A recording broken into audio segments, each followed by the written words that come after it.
আমাদের হাবড়াতে আজকে বহু দূর দূরান্ত থেকে ছেলেপেলে এসে আমেরিকান দাদার বিরিয়ানি ট্রাই করতে।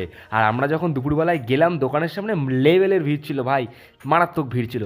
আর আমরা যখন ঢুকলাম তখনই একটা নতুন বিরিয়ানির হাঁড়ি খোলা হলো। আহা, গন্ধে তো ভাই মানে অর্ধেক খিদে ওখানেই ভাই। যাই হোক, তো এখানে ঘি দিয়ে দেওয়া হচ্ছে। আর এখানে দাঁড়িয়ে দাঁড়িয়ে ভাই পা ব্যথা হয়ে গেল। আর ভেতরে যে হারামজাদাগুলো রয়েছে এদের খাওয়াই মোটে শেষ হচ্ছে না। আর এ তো ডিপ্রেশনে চলে গেল না খেতে পেয়ে। কেমন টেস্ট, কেমন টেস্ট? হ্যাঁ হ্যাঁ, আতরের গন্ধ হয়েছে, ঠিক আছে। তোর কি বক্তব্য? তোর তো এখনো দেয়নি। যা, তোকে দিল না এখনো। কেমন লাগছে বিরিয়ানি? কেমন লাগছে? জাস্ট এক নিমিষেই সব শেষ। বিরিয়ানিটা বেশ ভালোই ছিল, দারুণ খেতে লেগেছে, ওদেরও খুব ভালো লেগেছে। চলো টাটা।